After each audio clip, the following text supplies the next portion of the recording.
السلام علیکم، آپ دیکھ رہے ہیں پروگرام کھرا سچ۔ میرا نام مبشر لقمان ہے۔ ڈاکٹر بابر اعوان جو ہیں وہ کسی تعارف کے محتاج نہیں ہے، اس ملک کے اعلیٰ ترین عہدوں پہ بھی فائز رہے، سینٹ جو ہے وہ پاکستان کا سب سے بڑا ایک انسٹیٹیوشن، اس کے بھی ممبر۔ لیکن کچھ دنوں سے ڈاکٹر بابر اعوان جو ہیں وہ زد میں آئے ہوئے ہیں اپنی ہی پیشے کی، اور حالت یہ ہے کہ ایک زمانہ تھا کہ بابر اعوان صاحب کی آوازیں آتی تھیں عدلیہ کی بحالی کے لیے، اور وہ پیش تھے اور بڑا وہ زور لگاتے تھے، خاص طور پہ جنرل مشرف کے سامنے۔ ان دنوں میں ڈاکٹر بابر اعوان نے کھل کے سپریم کورٹ کی حمایت کی اور جنرل مشرف کی مخالفت کی۔ لیکن اب ایک ایسا وقت ہے کہ ڈاکٹر بابر اعوان خود ہی سپریم کورٹ کے چکر لگا رہے ہیں، اور بقول ان کے انصاف کے لیے۔ آج ہمارے مہمان ہیں ڈاکٹر صاحب، السلام علیکم۔ جی وعلیکم السلام۔ ڈاکٹر صاحب، پہلے تو مجھے یہ بتائیں، کیونکہ مجھے تفصیل نہیں پتا اور میرا خیال ہے کہ میرے بہت سے ناظرین کو نہیں پتا، کہ آپ نے ایسا کون سا گناہ کیا ہے جس کی سزا آپ کو مل رہی ہے؟ بہت شکریہ۔ سب سے پہلے میں آپ کو اس نئے شو پہ مبارکباد پیش کرنا چاہتا ہوں اپنی طرف سے اور اپنے دوستوں کی طرف سے، اور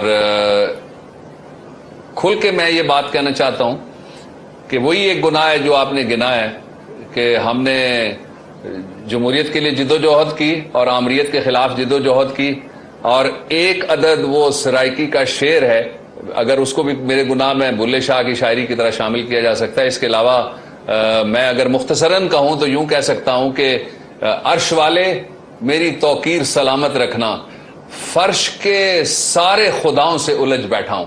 گناہ پتہ لگا تو آپ کو ضرور بتاؤں گا، لیکن یہ میں آپ کو ضرور عرض کرنا چاہتا ہوں، آپ کی بڑی مؤثر آواز ہے، اس لیے آپ کے ہم آواز ہو کے میں یہ بات قوم کو بتانا چاہتا ہوں کہ آج 9 مہینے ہو گئے ہیں میرا سپریم کورٹ آف پاکستان کا لائسنس سسپینڈڈ ہے، مجھے سنے بغیر، مجھے موقع دیے بغیر، میرے وکیل کو سنے بغیر، اور مجھے سپریم کورٹ سے باہر نکالا گیا۔ ڈاکٹر صاحب، بات یہ ہے کہ میں کنٹیمپٹ کی اگر سزا ہو، کنٹیمپٹ آف کورٹ کی، تو غالباً وہ 6 مہینے یا اس سے زیادہ ہو سکتی ہے، تو اگر 9 مہینے سے سسپینڈ ہے تو یہ تو سزا کی مدت سے زیادہ نہیں ہو گیا؟ یہ بالکل درست آپ نے بات کہی، اور یہ جو بات آپ نے کہی ہے قانونی اور آئینی اور واقعاتی اور عدالتی آداب کے مطابق بالکل درست آپ نے بات کہی کہ 6 مہینے کی سزا ہے، اور وہ بھی کوئی ڈیسپریٹ قسم کا کام کسی نے کیا ہوا ہو، لوگ عدالتوں کے سامنے اگر کسی نے کوئی غلط اشارے کر دیے، کوئی گالی گلوچ پہ اتر آیا، تو اس طرح کی سزائیں ایکسٹریم اس صورتحال میں دی جاتی ہیں، اس کے علاوہ اس کی کوئی مثال موجود نہیں ہے۔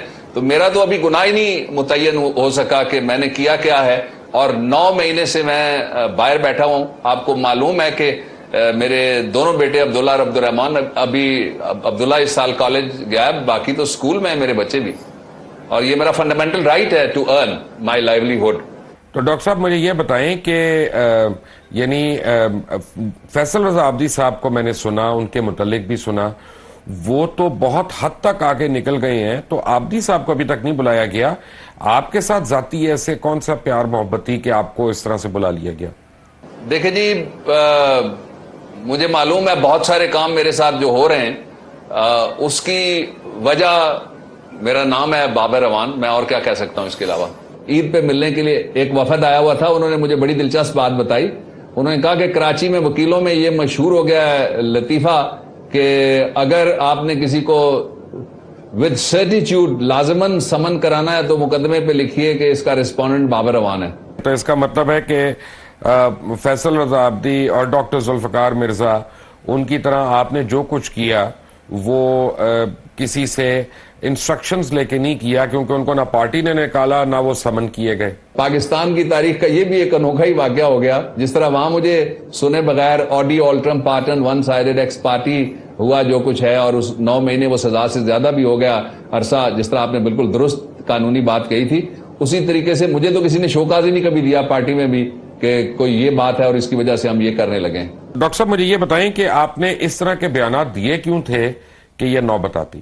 میرا کوئی بھی بیان ایسا نہیں ہے جس کی بنیاد کے اوپر میرا لائسنس سسپینڈ کیا جا سکے، لیکن اس کے بعد ایک روایت رہی ہے وکلا اور عدالتوں کے درمیان ہمیشہ سے، اور وہ یہ ہے کہ جب ایک طرف سے کوئی زیادتی ہو جائے، سمجھا جائے دوسری طرف سے کہ زیادتی ہوئی ہے، تو سوری کہا جائے تو بات ختم ہو جاتی ہے۔ اور یہاں ایسے لوگ جنہوں نے ججوں پہ ہاتھ ڈالے، جنہوں نے ججوں پہ حملے کیے، جنہوں نے عدالتوں کے نام رکھے، اور جنہوں نے وہ کچھ کیا آپ کے سامنے ہے، میں اب دہرانا نہیں چاہتا اس کو. بدمزگی کی باتیں جتنی کم کی جائیں اتنا ہی اچھا ہوتا ہے قومی امور کے اندر. ان کو بھی کبھی ایسی سزا نہیں ملی کہ کسی کو نکال دیا گیا. یہاں عدالتوں میں وکلا نے یہ بھی کہا کہ ہم اس سپریم کورٹ کو آگ لگا کے بسم کر دیں گے. ایک وکیل صاحب وہ ہیں, اور وہ بھی سینئر ایڈوکیٹ ہیں, کوئی جونیئر ایڈوکیٹ نہیں ہے, سندھ سے ان کا تعلق ہے, منیر ملک صاحب. اس کے بعد کچھ دوستوں نے یہ بھی کہا کہ ان عدالتوں میں فرعون بیٹھے ہوئے ہیں. مجھے تو ابھی یہ پتہ ہی نہیں لگ سکا کہ وہ گڑبڑ والا جملہ کہاں ہے, وہ کیا ہے جس میں سے کوئی ناراضگی یا توہین. ناراضگی تو مجھے سمجھ آتی ہے لیکن توہین نکل سکتی ہے. مجھے ڈاکٹر صاحب ایک بات بتائیں کہ میں کچھ سالوں سے ایک تبدیلی دیکھ رہا ہوں وکلا کے پیشے میں, اور مجھے پلیز گائیڈ کریں کیونکہ آپ ایک قابل بیرسٹر ہیں اور میں تو طالب علم ہوں, کہ رائٹ ٹو ڈیفینڈ تو ہر ملزم کا حق ہے. یعنی یہاں پہ ہو یہ رہا ہے کہ مثلا بیچ میں سیالکوٹ بار جو ہے انہوں نے کہہ دیا کہ جی اگر یہ فلاں فلاں وکیل کے خلاف کوئی کھڑا ہوا وکیل تو ہم اس کو عدالت میں نہیں آنے دیں گے, یا کوئی ان کے ساتھ کھڑا نہیں ہوگا. یا اسی طرح اگر کوئی اب کسی ملزم کی یعنی وکالت کرتا ہے, جب تک اس کو عدالت مجرم نہیں کہہ دیتی تو وہ وکیل کا بائیکاٹ ہونا شروع ہو جاتا ہے, سوشل بائیکاٹ وغیرہ. کیا یہ روایت صحیح ہے؟ دیکھیے, میں ایک بڑی سیدھی بات یہ کہنا چاہتا ہوں کہ اگر وکلا اور عدالتوں کے درمیان کبھی کوئی ایسا سٹیل میٹ آئے جہاں پہ ایک سائڈ سمجھے کہ اس کے ساتھ زیادتی ہو گئی ہے تو لفظ سوری کافی رہتا ہے. یہاں تو یہ بھی ہوا کہ ایک وکیل صاحب جو سینئر ایڈوکیٹ ہیں انہوں نے کھڑے ہو کے کہا کہ میں سپریم کورٹ کو آگ لگا کے جلا ڈالوں گا. ایک صاحب نے کہا کہ عدالتوں کے اندر فرعون بیٹھے ہوئے ہیں. یہ میں وکیلوں کی سب بات کر رہا ہوں. کچھ نے کہا کہ ہم کان سے پکڑ کے اٹھا کے عدالتوں سے ان کو ججوں کو باہر ماریں گے, اور کچھ نے کہا یہ کینگرو کورٹس ہیں. اس کے باوجود وہ کو کہا گیا اور نام رکھے گئے جو میں نہیں کہہ سکتا اور میں نہیں کہنا چاہتا, اس لیے کہ قومی امور میں بدمزگی کی باتیں جتنی کم اتنا ہی اچھا ہے. لیکن ان سب کے خلاف سوری کہنا کافی سمجھا گیا جب کارروائی ہوئی. لیکن ایک مثال ایسی ہے جس طرح میں نے پہلے کہا, اس کا نام بابر اعوان ہے, جس کے بارے میں ایک دوسرا منظر نظر آتا ہے. اس کے علاوہ میں اور کیا کہہ سکتا ہوں؟ ابھی آپ کو کوئی سپریم کورٹ سے امید ہے کہ آپ کے فیور میں فیصلہ آئے گا؟ مجھے فوری طور پہ تو یہ ریلیف چاہیے کہ میرا لائسنس بحال ہو, جو میرا حق ہے, بنیادی حق ہے, اور right to life supreme court of Pakistan نے بھی اور ساری دنیا کی عدالتوں نے اس کو بنیادی حق کہ کوئی ہر آدمی ارن کرے. میں پروفیشنل آدمی ہوں, ایک یہ ہے, اور دوسرا یہ کہ ووٹنگ آ رہی ہے اگلے مہینے میں سپریم کورٹ آف پاکستان کے بار کے الیکشن, اور آپ کو پتا ہے میں ہمیشہ سے ریلیونٹ فریق رہا ہوں اور اب بھی ہوں. میں اپنا ووٹ نہ ڈال سکوں, اس سے بڑا مذاق میرے ساتھ کیا ہوگا کہ مجھے ڈس فرینچائز کر دیا جائے اور یہ حق مجھ سے چھین لیا جائے. ڈاکٹر صاحب, کچھ لوگوں کا یہ کہنا ہے کہ اعتزاز احسن جو ہے وہ آپ کو لے ڈوبے ہیں, اور جب وہ پارٹی میں ان ہو رہے تھے تو انہوں نے آپ کو ایگزٹ کروا دیا, اور بہرحال ان کے تعلقات جو ہیں وہ آپ سے کہیں زیادہ بہتر ہیں کسی بھی اس وقت اعلیٰ عدالت میں. یہ بہت سارے لوگوں کی رائے ہے, اور اس رائے کے بننے کی ایک وجہ میں آپ سے شیئر کرنا چاہتا ہوں. وجہ یہ ہے کہ کچھ لوگوں کی جو شناخت ہے وہ سازش, وسپرنگ اور کانسپریسی اور اس طرح کے کام کے وہ ماہرین سمجھے جاتے ہیں. بدقسمتی سے ایسا تاثر جو آپ کہہ رہے ہیں آئی ایگری ود یو موجود ہے. ڈاکٹر صاحب, خط لکھا تھا اٹارنی جنرل نے سوئس عدالتوں کو کہ یہ کیس وڈرا کیا جائے, تو اصولی طور پہ جو مجھے سمجھ میں آتا ہے اٹارنی جنرل کے اوپر ہی وزن ہونا چاہیے کہ وہ خط لکھیں دوبارہ, تو یہ وزیر اعظم کے اوپر کیوں بوجھ ڈالا گیا؟ سر آئی ایگری ود یو. دیکھیے, یہ جو کوالٹی آف ایڈوائس ہے نا, اس سے کسی بھی کیس کی اسٹریٹجی اور اس کے پیرامیٹرز اور پھر اس کی ڈائریکشن طے ہوتی ہے. اور یہ آپ کو پتا ہے, مجھے آپ نے یہ سوال کر کے حیران کر دیا کہ بنیادی طور پہ یہ خط جو تھا وہ لکھا گیا تھا ایک اٹارنی جنرل کی طرف سے جن کا نام تھا فاروق چودھری صاحب, اور پھر جب اس کی وڈرال کا لمحہ آیا تو اس وقت یہ خط وڈرا کیا گیا ایک اور اٹارنی جنرل کی طرف سے جن کا نام ملک قیوم ہے. تو nobody else is concerned. یہ بات وہ ہے جو بہت دفعہ بہت جگہ کہی جانی چاہیے تھی, لیکن آپ کے پروگرام میں آج پہلی دفعہ ہو رہی ہے, اور ایک آدھ دفعہ میں نے کسی جگہ پہ یہ بات کی ہے, لیکن اس طرف کوئی جانے کے لیے تیار نہیں. I don't know what has happened to the people. تو ڈاکٹر صاحب, آپ نے یہ بھی کہا تھا ایک دفعہ کہ جناب آپ کی جان کو خطرہ ہے, آپ کو کون مارنے کی کوشش کر رہا ہے؟ آج کل زیادہ ایکٹیو ہوئے ہیں, ان میں میرے سیاسی مخالفین میں سے کچھ مجھے خطرہ ہے. سیاسی مخالفین یعنی پیپلز پارٹی کے اندر کہ آپ کے مخالف جماعتوں میں؟ میں نام نہیں لینا چاہتا, اور جہاں مجھے بات اور معلومات پہنچانی چاہیے تھی وہاں میں نے پہنچائی ہوئی ہیں. ڈاکٹر صاحب, آپ کے اوپر ایک ایلیگیشن یہ ہے کہ جب آپ وزیر قانون تھے تو آپ نے بار ایسوسی ایشنز کو بہت پیسے دیے, تو آپ نے جب بار ایسوسیشنز کو اتنا ہیلپ کیا, وکیلوں کے لیے اتنا کچھ کیا, تو آج وکیل آپ کے ساتھ کھڑا کیوں نہیں ہو رہے؟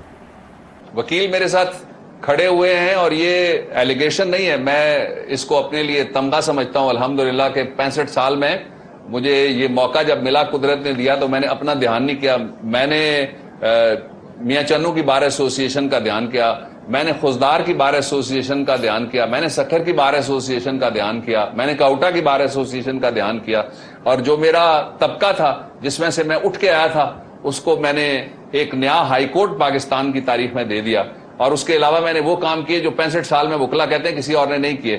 وکیل میرے ساتھ کھڑے ہیں, میرے ساتھ آتے بھی ہیں, اور ان کے جذبات آپ اللہ پہ یقین کریں مجھے ٹھنڈے کرنے پڑتے ہیں, اور ان کو مجھے روکنا پڑتا ہے, اس لیے کہ میں کوئی سین نہیں پیدا کرنا چاہتا اور اپنے کھاتے میں کوئی ایسا واقعہ نہیں لکھوانا چاہتا جس طرح کے واقعات ہوتے ہیں. اس لیے میں نہیں چاہتا کہ کسی جگہ پہ میری وجہ سے لائرز ورسز جوڈیشری کسی سطح کا بھی کوئی بھی کلیش ہو. پرابلم یہ ہے کہ آپ نے پیپلز پارٹی کے اندر بڑی تیزی سے ترقی کی اور بہت سے لوگوں کو پیچھے چھوڑ دیا, تو یہ ترقی کی وجہ کیا تھی, اس کے پیچھے راز کیا ہے؟ آپ بھی میرے گواہ ہیں, میں اپوزیشن کے دور میں آپ کا ایک اور پروگرام ہوتا تھا which was a huge hit کسی اور ٹیلی ویژن سے, اس پہ میں گیا, اس وقت کے وزراء کے ساتھ بیٹھ کے ہم نے مذاکرے کیے. میں جد و جہد پہ یقین رکھنے والا آدمی ہوں, اور میری شاید خامی یہ ہے کہ میری شامیں بڑی خشک قسم کی ہوتی ہیں اور بڑی سرد قسم کی ہوتی ہیں, اور مجھے وسپرنگ نہیں آتی, اور مجھے کانسپریٹر نہیں ہوں میں. یہ میری کمیاں اور خامیاں ہیں جن کا میں اعتراف کرنا چاہتا ہوں قوم کے سامنے, لیکن جد و جہد پہ یقین رکھنے والا آدمی ہوں. اور مجھے ایک کے علاوہ جتنے بھی عہدے تھے اس کی تاریخ گواہ, آپ گواہ, قوم گواہ, وہ شہید محترمہ بے نظیر بھٹو صاحبہ کے دور میں ملے. ایک مجھے وائس پریزیڈنٹ ان کی شہادت کے بعد بنایا گیا تھا. ڈاکٹر بابر اعوان ہمارے ساتھ ہیں. Welcome back to my quick break. Take a break.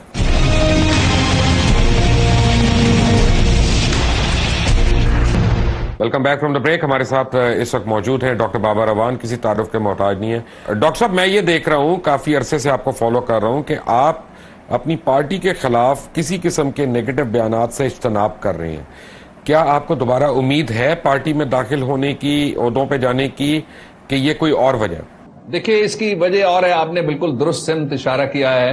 Pakistan میں جہاں لوگوں کی دوستی, تعلق, ساتھ, کامریڈشپ ہوتی ہے, جب وہ ساتھ اس طرح کا نہیں رہتا تو لوگ پھر اپنے گندے کپڑے چوک میں اور بازار میں اور چورنگی میں دھونا پسند کرتے ہیں. میں نے سوچا ہے کہ میں یہ تاریخ بدلتا ہوں اور میں رواج بدلتا ہوں اور میں اس ریت کو تبدیل کرتا ہوں, اس لیے کہ یہ کوئی اچھی بات نہیں ہے جہاں آپ نے جد و جہد کی ہو وہاں اگر آپ کا کوئی اختلاف ہو جاتا ہے تو اس اختلاف کو اختلاف کی بجائے آپ جھگڑے میں تبدیل کرنے کی کوشش کریں. میرا رویہ بار ایسوسیشنز میں بھی ہمیشہ یہی رہا ہے, اسی وجہ سے وکلا کے بڑے احسانات ہیں میرے اوپر, بہت میرے لیے بھاگ دوڑ کرتے ہیں. ابھی بھی میرے لیے ایک مہم چلی ہوئی ہے دستخطی کی, جس کو میں نے پریس میں ہی نہیں جانے دیا, اور اسی طرح سے میں چاہتا ہوں کہ میں جس سیاست میں ہوں وہاں سیاست کو سیاست سمجھ کے قومی خدمت کے طور پہ کیا جائے اور اس کو دشمنی نہ بنایا جائے کسی بھی حوالے سے. دیکھیں, آپ نے وکیلوں کا ذکر کیا, وکیل تو آپ کی پارٹی میں بھی ہیں لیکن ان میں کوئی زیادہ اچھے ذکر نہیں کیے. ایک کا نام پہلے میں نے لے لیا, ایک گورنر لطیف کھوسہ ہیں جنہوں نے آپ کے متعلق ایک عجیب سی سٹیٹمنٹ دی تھی. تو وکیل سارے, خاص طور پہ جو آپ کی اپنی جماعت میں, وہ تو آپ کی حمایت نہیں کر رہے. آپ نے جو نام لیے ہیں یہ کاروبار انہوں نے بہت کیا ہے جماعت کے لیے, باقی کوئی کام ہو اگر تو مجھے نہیں پتا. مثلاً اگر کوئی کہے جی وکیل کہ میں نے بڑی خدمت کی ہے اور ساتھ کوئی ایل پی جی کے لائسنس لے لے, 5-6 نوکریاں گھر والوں کو دلوا دے, اور لا منسٹر رہا 28 دن اور 29ویں دن بیوی گورنمنٹ بھی گھر چلی جائے, اس طرح کے کارنامے, چونکہ میرے کوئی ایسا داغ سجدہ میرے نام پر نہیں ہے, اس لیے جو مخالفت کرتے ہیں ان کو مخالفت کرتے رہنا چاہیے. کوزے کے اندر جو ہوتا ہے وہ باہر آئے, قوم اس کو دیکھ رہی ہے. لیکن آپ نے ایسا گناہ کیا کیا کہ آپ کی اپنی پارٹی نے آپ کو نظر انداز کر دیا؟ دوسرے لیڈر ہیں آپ, میں دیکھ رہا ہوں, جس کو پیپلز پارٹی نے نظر انداز کیا, پہلے کو بھلایا, وہ سلمان تاثیر تھے, اور اب آپ ہیں. کیا آپ دونوں کا گناہ ایک جیسا ہے؟ میرا یہ خیال ہے جی کہ میں جھوٹ بولنے کے لیے تیار نہیں ہوا, اور یہ سمجھا گیا کہ سیاسی جماعتوں میں چونکہ ایک رویہ ہے عمومی طور پہ سیاسی جماعتوں کے اندر کہ لوگ فیوڈل سمجھتے ہیں اپنے آپ کو, اور جو مڈل کلاس کے لوگ ہیں وہ فیوڈلزم کے مخالف ہیں, اور ان میں سے آپ بھی ایک ہیں اور دوسرا میں بھی ہوں. اعتزاز احسن نے آپ کے اوپر بڑا زور لگایا کہ آپ ایک ایفیڈیوٹ پہ سائن کر دیں. آپ نے سائن نہیں کیا. اس کی کیا وجہ تھی؟ ایفیڈیوٹ کی عبارت جو تھی وہ درست نہیں تھی یا آپ کو اس سے کوئی اصولی اختلاف تھا؟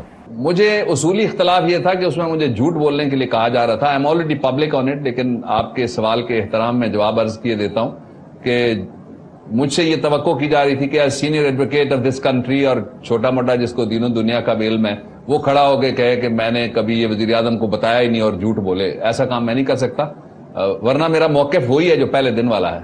تو اس کا مطلب یہ ہے کہ اعتزاز احسن نے آپ سے جھوٹا بیان لینے کی کوشش کی. کیا اخلاقی طور پہ تو مجھے پتا ہے اس کی اجازت نہیں ہے, قانونی طور پہ اس کی اجازت ہے؟ نہیں, پرجری میں anybody can be held responsible, اور جو عدالتیں ہیں وہاں پہ ضابطہ فوجداری میں بھی اور تعزیرات پاکستان میں بھی لکھا ہوا ہے جو جھوٹ بولے گا وہ اکاؤنٹیبل ہے کورٹ کے سامنے. لیکن اس سے پہلے جو ہماری اخلاقی ذمہ داری ہے کہ کم از کم ہمیں جنہیں حلف کا مطلب پتا ہے, ہمیں جنہیں ذمہ دار سمجھا جاتا ہے, ہمیں جنہیں قوم کی نمائندگی کا حق دیا جاتا ہے, ان کو کچھ تو خدا کا خوف کرنا چاہیے. آپ نے پھر آ کے سپریم کورٹ کے سامنے انکنڈیشنل معافی مانگ لی. آپ کے ناقدین کا یہ کہنا ہے کہ جب معافی مانگ لی تو اس کا مطلب ہے آپ نے اعتراف جرم کر لیا. کیا اس سے آپ ایگری کرتے؟ No, I don't agree with that. اس کا سبب یہ ہے کہ لا یہ کہتا ہے notwithstanding the apology you can contest your case.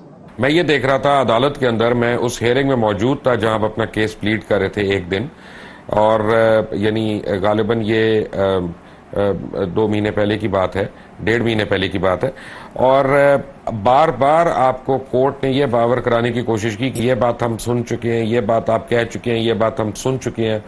تو آپ اتنی ریپیٹیشن کیوں کر رہے تھے بقول کورٹ کے؟ وہ میں نے کورٹ میں ہی کہہ دیا تھا کہ ان کا تاثر درست نہیں ہے. So you don't agree کہ آپ نے وہ بات پہلے نہیں کی تھی اور دوبارہ سے آپ نہیں کر رہے تھے؟ No, not at all, not at all, not at all, not at all. I'll be the last person to repeat. آپ نے دیکھا میں آپ لوگوں کے ساتھ بھی بیٹھتا ہوں, آپ ماشاءاللہ اتنے اچھی گفتگو کرنے والے کنورسیشنسٹ ہیں. میں نے کتنی دفعہ کوئی بات دہرائی ہے؟ صحیح کہہ رہے ہیں, لیکن مجھے یہ بتائیں ڈاکٹر صاحب, میں ایک یعنی بالکل ایز اے ہیومن بینگ ایک سوال کر رہا ہوں کہ اگر یہ سوچا جائے کہ آپ کا یہی ذریعہ معاش ہے اور اس پہ پابندی ہے, تو آپ کا گھر بار چلانے کے لیے کیا سرکار یا عدالت نے آپ کو کوئی چھوٹ دی ہے کہیں پہ کسی قسم کی؟ میں نے اللہ تعالیٰ کی بڑی کرم نوازی ہے میرے اوپر کہ اس نے مجھے ایک ہنر عطا کیا, لیکن میں ہنر ایک ہی جانتا ہوں جو میرا معاش کا ذریعہ ہے. آپ نے بالکل 100% درست کہا ہے, اور میں بہت زور لگا کے, مجھے پریزیڈنٹ نے 1 سے زیادہ دفعہ لوگوں کی موجودگی میں کہا کہ یہ وزارت سے بھاگنا چاہتا ہے, یہ وکالت میں جانا چاہتا ہے, اس لیے کہ اس کا اور کوئی کام نہیں ہے. اور پھر میں نے کوئی ساتھ دوسرے بزنسز یا کوئی لائسنسز یا کوئی قرضے یا کوئی ملیں, شاید میں نے غلطی کی ہے لیکن میں نے نہیں لگائی ہوئی, اور اس کی وجہ سے یہ میرا واحد, آپ نے بالکل درست کہا کہ ذریعہ معاش ہے. اور ابھی میں نے اسلام آباد کے اندر اپنی زمین بیچی ہے, یہ ریکارڈ کی بات ہے, اپنا گھر چلانے کے لیے. جی ہاں. اچھا ڈاکٹر صاحب, مجھے یہ بتائیں, کچھ باتیں میں ذرا اس سے ہٹ کے کرنا چاہ رہا ہوں کہ تقریباً ایک بہت بڑی ڈیبیٹ چلی جس میں میرے پاس بہت سینئر وکلا جو ہیں وہ ٹیلی ویژن پہ آ کے انہوں نے یہ بات کہی, اور یعنی بڑے قابل احترام وکلا کی میں بات کر رہا ہوں کہ ہائی کورٹ کو اتھارٹی ہے یا مجاز ہے کہ وہ سو موٹو لے, اور سپریم کورٹ کو یہ اتھارٹی نہیں ہے کیونکہ وہ ایک ایپلیٹ کورٹ ہے, نہ انویسٹیگیشن کی اتھارٹی ہے.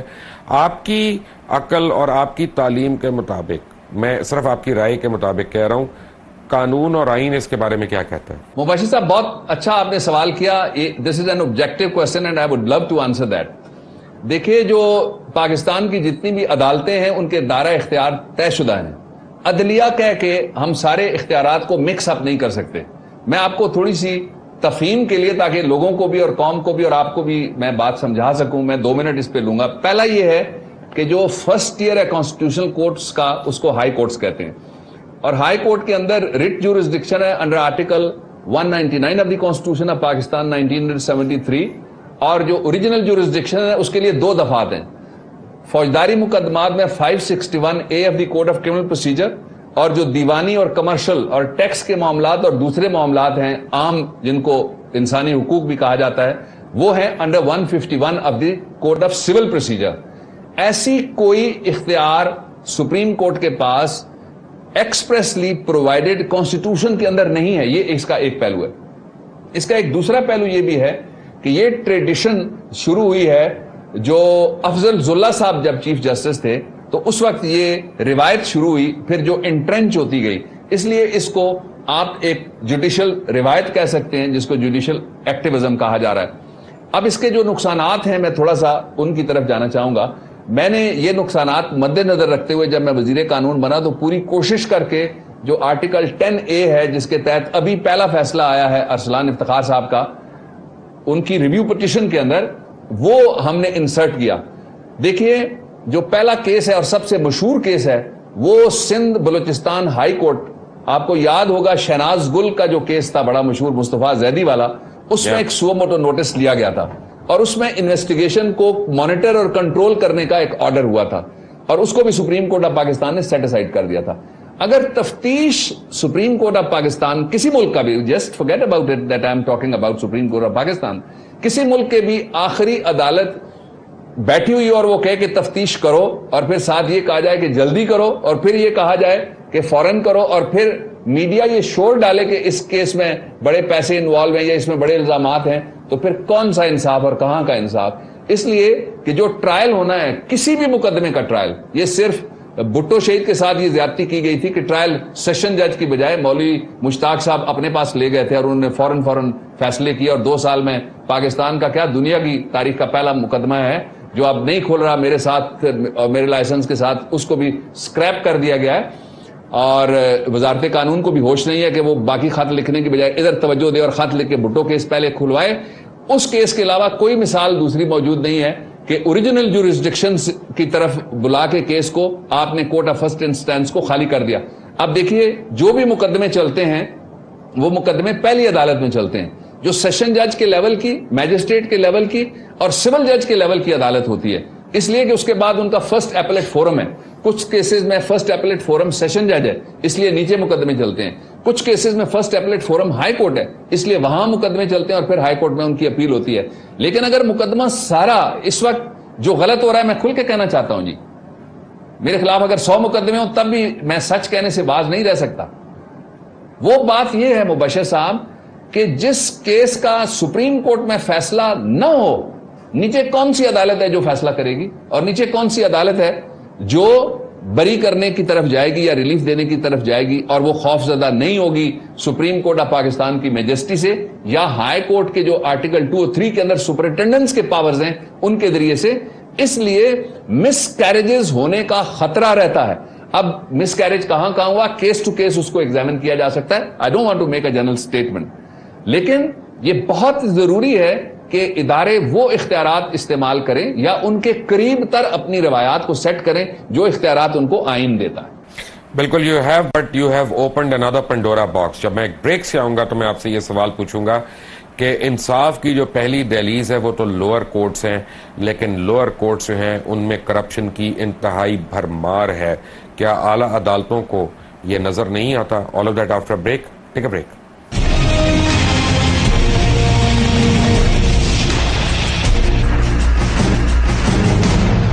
Welcome back from the break. اور ڈاکٹر بابر اعوان میرے ساتھ ہی ہیں اس وقت. ڈاکٹر صاحب بات یہ ہے کہ اصل انصاف تو ہوتا ہے لوئر کورٹس میں, اور لوئر کورٹس کا حال میں جتنا کم آپ کو بتاؤں اتنا اچھا ہے. یہاں پہ لوگوں کو انصاف کیا ملنا, لوگوں کے ساتھ ناانصافیاں ہو رہی ہیں. تقریباً کوئی 16 لاکھ سے زیادہ پینڈنگ کیسز ہیں اور خاص طور پہ دیوانی کے مقدمے جو ہیں وہ تو ایک نسل سے دوسری نسل میں جا کے ان کا شاید کوئی فیصلہ ہو یہ رہا ہے کہ کرپشن کی باتیں ہوتی ہیں, لیکن میں کھل کے کہوں گا ایک بات, چاہے مجھے اس کی سزا ہو جائے کہ لوئر عدالتوں میں انتہائی کرپشن ہے, چاہے وہ ریڈر ہو چاہے وہ کوئی اور ہو. بلکہ یہاں تک ہوا ہے کہ لاہور میں تمام کے تمام سیشن ججز نے یہ اپلائی کر دیا کہ ان کو ٹرانسفر کر دیا جائے کیونکہ وکیل ان کو زدکوب کرتے ہیں. کیا ان وکلاء کی جنہوں نے عدالتوں کے اندر توڑ پھوڑ کی, جو کیمرے نے جن کو پکڑا, جن کو یعنی جن کی شکلیں بھی ہیں, جن کا ریکارڈ بھی ہے, ان کو سزا نہ دینا, یہ کوئی اسٹریٹجی ہے یا کوئی مجبوری ہے؟ پاکستان میں ادارے اوور پولیٹیسائزڈ ہو گئے اس وقت. جس کو آپ مجبوری کہہ رہے ہیں نا وہ سیاست ہے جی, بڑی کھلی کھلی سیاست ہے. دنیا کی تاریخ میں کہیں سے بھی ڈھونڈ کے نہیں لایا جا سکتا کہ اس طرح سے وکیلوں کے گروپ ہوں جن میں سے کچھ دوست ہوں ان اداروں کے اور کچھ کو دشمن سمجھا جائے, کچھ کو گلے لگایا جائے, کچھ کو باہر رکھا جائے, کچھ کی شادیوں اور ماتموں میں شرکت کی جائے اور کچھ کو انٹچبلز بنانے کی کوشش کی جائے اور ان کو اچھوت کیا جائے. میں سمجھتا ہوں کہ بنیادی نقطہ جو آپ نے آج اٹھایا ہے وہ یہ ہے کہ ایک کوڈ آف کانڈکٹ ہے ہر لیول کی جوڈیشری کا اور تمام اداروں کا کوڈ آف کانڈکٹ ہے. اس کوڈ آف کانڈکٹ کی طرف توجہ نہیں رہی. پوری قوم, میں نے جس طرح کہا, ادارے اوور پولیٹیسائزڈ ہو گئے. اب آپ دیکھیے کہ دنیا ساری میں پاکستان وہ واحد ملک ہے which is a terrorist hit and terrorism affected country. اس کے باوجود نہ یہاں پہ پروسیکیوشن ہے, نہ یہاں پہ ججمنٹ ہے, نہ یہاں پہ ڈیٹرنس ہے, نہ یہاں پہ کاؤنٹر انسرجنسی کی کوئی پالیسی ہے. پالیسی اور یہ سارا تب ہوگا جب کوئی کاؤنٹر انسرجنسی کا ادارہ ہوگا جہاں پہ کوئی بات کر سکے بیٹھ کے. سب بیانوں میں اور ٹکرز میں اور سب پریس کانفرنسوں میں اور سب خوبصورت لباسوں میں اور خوبصورت تقریروں میں سارا کچھ قوم کی خدمت ہو رہی ہے.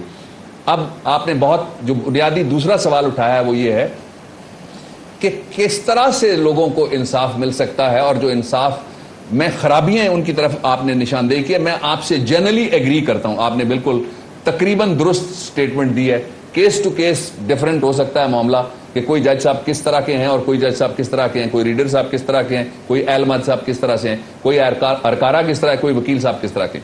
لیکن I agree with you generally on the statement which you have made. اب وہ کہتے ہیں نا کہ وقت کرتا ہے پرورش برسوں, حادثہ ایک دم نہیں ہوتا. یہ کوئی ایک دن کی خرابی نہیں ہے, یہ خرابی اشروں کی ہے, لیکن اس اشرے نے اس خرابی کو مہمیز لگا دیے. تو ڈاکٹر صاحب اس کا مطلب ہے کہ جو غریب آدمی ہے جو لوئر کورٹس میں اور تھانوں میں دھکے کھا رہا ہے اس کے لیے کوئی اچھی خبر نہیں ہے اگلے 10 سالوں تک تو کم از کم. I can agree with you straight away, اور اس کا سبب ہے آپ دیکھیے, میں نے جس طرح کہا کہ جس ملک میں 8,000 سے زیادہ لوگ قتل کے جھوٹے سچے مقدمات میں پڑے ہوئے ہوں ان کا کوئی فیصلہ نہ ہو سکے, جو لوئر جوڈیشری کی پینڈنسی کی تعداد ہے, جو پاکستان کا لا کمیشن ہے وہ ہر سال وہ بھی نکالتا ہے اور باقی اداروں کے پاس بھی ہے. اس کے بعد وہ کیسز ہیں جو مختلف ایسے فورمز کے اوپر ہیں جو ڈائریکٹلی جوڈیشل نہیں ہے لیکن قضائی جوڈیشل ہیں. اس کے بعد انکوائریز ہیں, اس کے بعد انویسٹیگیشنز ہیں, اس کے بعد پولیس ہے اور اس کے بعد تھانے ہیں. یہ کسی کی پرائرٹی نہیں ہے جی. مجھے کہنے میں کوئی بات نہیں ہے اور میں کوئی حرج نہیں سمجھتا یہ بات کرنے میں کہ اس وقت عام آدمی تک انصاف پہنچانا کسی کی بھی پرائرٹی کوئی نہیں ہے. اور اس کا ایک سبب ہو گیا, یہ جو خلیج ہے نا جی غریب اور امیر کے درمیان, ہیوز اور ہیو ناٹس کے درمیان, یہ بڑھتی جا رہی ہے اور اس کو ایک جیٹ سپیڈ لگی ہوئی ہے اور ہم سیلف ڈینائل میں پڑے ہوئے ہیں. جس طرح سے ہم یہ نہیں مانتے نا جی کہ ہم بھی کوئی گڑبڑ دنیا میں کرتے ہوں گے جس کی وجہ سے جواباً ہمارے خلاف کوئی گڑبڑ ہوتی ہے, اسی طریقے سے ہم یہ ماننے کے لیے تیار نہیں ہے کہ یہاں پہ بے انصافی ہے. ایک پہلا سیلف ڈینائل یہ ہے. دوسرا یہ کہ خرابی جب تک آپ مانیں گے نہیں آپ کیسے توجہ کریں گے. آپ کہتے ہیں میرے یہاں سب اچھا ہے اور اس کے یہاں اچھا نہیں ہے, وہ کہتا ہے اس کے یہاں سب اچھا ہے اور اس کے یہاں اچھا نہیں ہے. یہ دوسرا پہلو ہو گیا. اور تیسرا یہ ہے کہ جو ہیومن رائٹس کے لیے فورم بنایا گیا تھا کہ سیشن ججز لوگوں کے گریونسز کو ریڈریس کریں, اگر وہ کام اعلیٰ ترین مرحلے پہ شروع ہو جائے گا سیشن ججز تو فارغ ہو جائیں گے. سیشن ججز خوف میں سے ان کو جو لوور جوڈیشری ہے اس کو نکالیں گے. دو چیزوں کا خوف ہے. ایک تو یہ ہے کہ بڑے کیسوں کو جو پروسیکیوٹ کرتے ہیں وہاں پہ وٹنسز کو کون بچائے گا, وہاں پہ جوڈیشل آفیسرز کو کون بچائے گا, وہاں پہ پروسیکیوٹرز کو کون بچائے گا.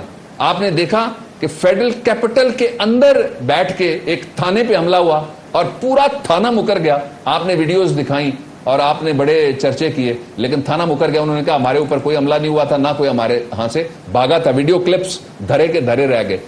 پھر ہماری جو اس وقت پرائرٹیز ہیں پوری قوم کے اندر وہ پرائرٹیز پولیٹیکل ہیں.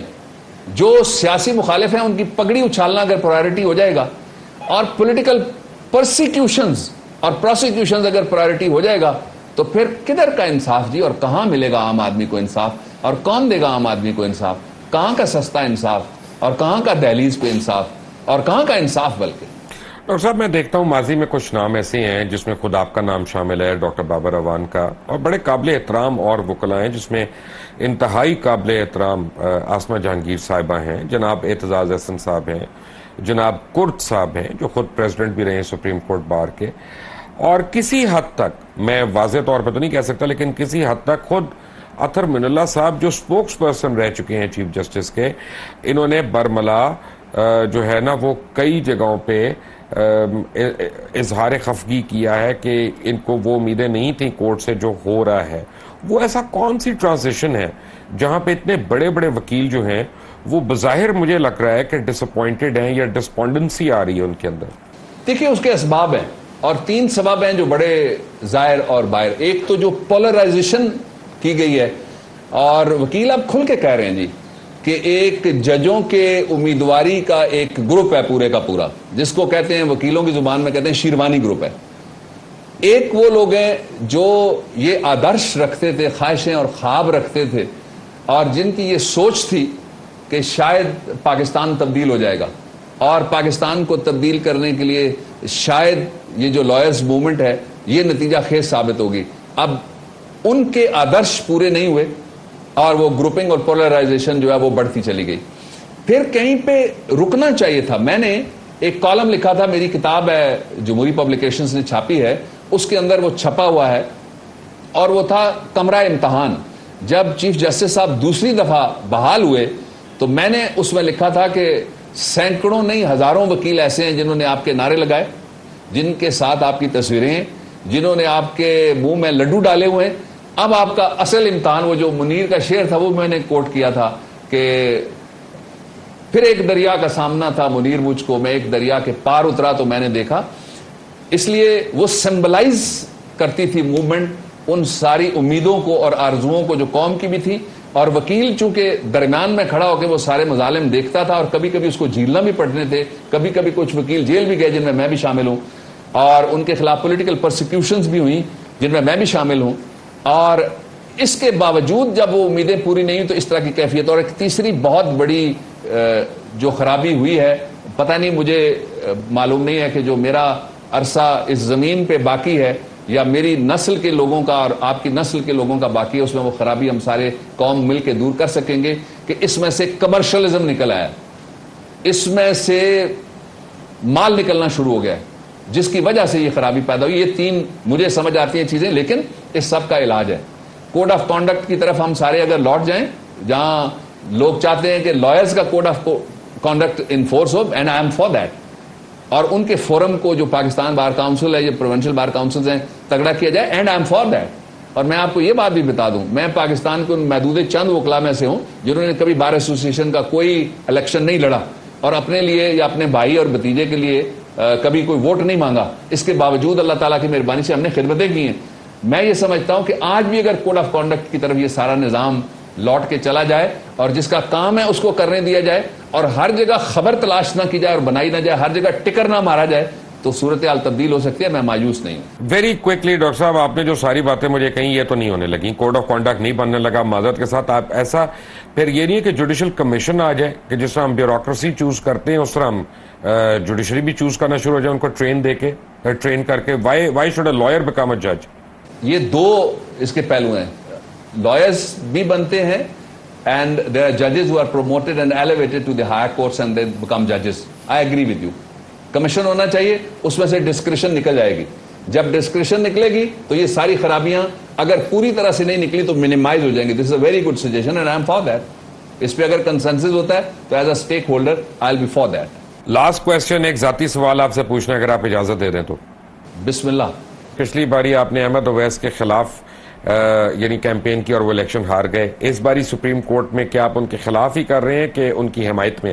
اس دفعہ دوستوں کا بڑا دباؤ ہے احمد اویس صاحب کے حق میں, اور میں نے دوستوں کو اختیار دیا ہے کہ جو آپ فیصلہ کریں گے میں اس کے ساتھ کھڑا ہو جاؤں گا. Doctor Babar Awan, thank you very much for being with us. یہ تھے ڈاکٹر بابر اعوان, کسی تعارف کے محتاج نہیں ہے, خود آج کل منتظر ہیں سپریم کورٹ سے اپنے کیس کے اندر فیصلے کے لیے.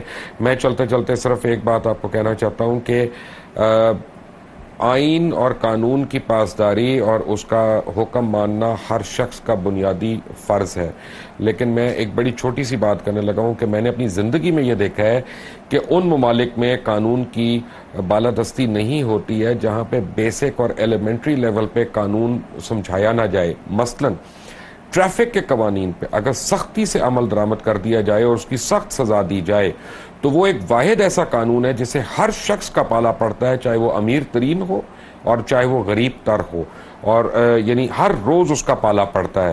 جب ہم ٹریفک کے قوانین کو امپلیمنٹ نہیں کرتے ہیں اور ہم ریڈ لائٹ کو توڑ سکتے ہیں، جب ہم گاڑی اوور سپیڈ کر سکتے ہیں، تو ہمارے بیک آف دا مائنڈ ہمارے یہ رہتا ہے کہ ہم کسی بھی قانون کو اسی طرح جوتے کی نوک پہ اڑا سکتے ہیں اور قانون کی قدر و قیمت جو ہے وہ کم ہوتی جاتی ہے۔